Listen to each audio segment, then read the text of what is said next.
নিয়তটাকে বিশুদ্ধ করে দিই। আমি এই যে কুরবানি করতেছি, পশু কিনেছি, লাখ টাকা, 1.5 লাখ, 2 লাখ, 5 লাখ, 10 লাখ টাকার কুরবানির পশু, এটা কি আমার নষ্ট হয়ে যায় কিনা? নিয়তটা এখনো পরিষ্কার করার সুযোগ আছে।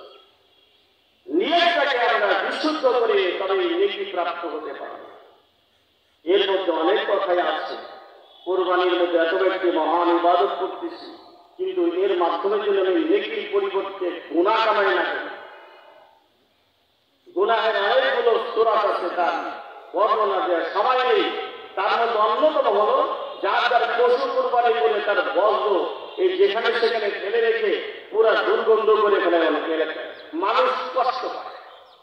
মানুষ কষ্ট পায় এমন যে কোনো আমল এদের জাহান্নামে যাওয়ার কারণ, জাহান্নামের কারণ। সহিহ মুসলিম শরীফের হাদিস আছে, ৭৬ নম্বর হাদিস। আল্লাহর নবী বলেছেন যে লা ইয়াদখুলুল জান্নাহ, জান্নাতে যাইতে পারবে না ওই ব্যক্তি যে ব্যক্তির মাধ্যমে অন্য মানুষ কষ্ট পায়।